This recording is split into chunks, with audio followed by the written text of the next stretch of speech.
का। हमारी बात सत्यता से समझ लीजिए। नाम जप कीजिए, जितनी सेवाएं हैं वो सब भगवान के लिए मैं कर रही हूँ। मन हमारा प्रभु के चिंतन में लगा रहे, और जो धन हमारे पास है वो भगवान का हमारे परिवार के पोषण के लिए।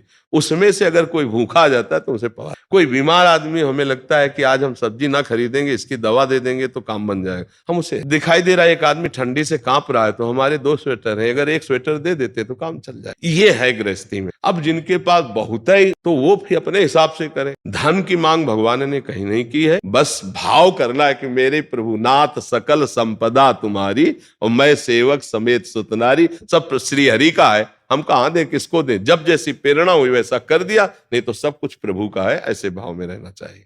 भगवान का भक्त भक्ति से प्रसन्न होता है। भगवान का जितना नाम जप करोगे उतने आप प्राण प्रिय बनोगे भक्तों के। रुपया देके और भक्तों के प्रिय बन जाओ तो ये समझ लो कि वो तुम्हारे जैसा ही है। धर्म से चलो, जो तुम धर्म से कमा रहे हो, कभी एक को अगर रोटी पवा दी तो हो गया तुम्हारा दान। कभी एक बीमार आदमी की औषधि करा दी, हो गया दान। वो दान भी तुम्हें नरक ले जाएगा। कैसे? पाप किया हुआ धन जब आप दूसरे को दोगे तो उसकी बुद्धि में पाप ही चढ़ेगा, उसकी बुद्धि पवित्र नहीं होगी, तो पाप का ही विस्तार हुआ। इसलिए हम इस बात का खंडन करते हैं, धर्म पूर्वक चलो, उसमें जो आपके पास है। ऐसा लगता है कि भगवान आज भूखे इस रूप में आए, आप अपना भोजन पवा दो, फिर देखो उस दिन भूखे रहोगे ना तो हृदय विशेष शीतल रहेगा।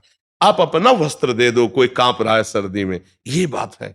अधिक है आपके पास, गौएं हैं, संत भगवान है, मंदिर है, वो कर दिया, लेकिन ये सिद्धांत नहीं है।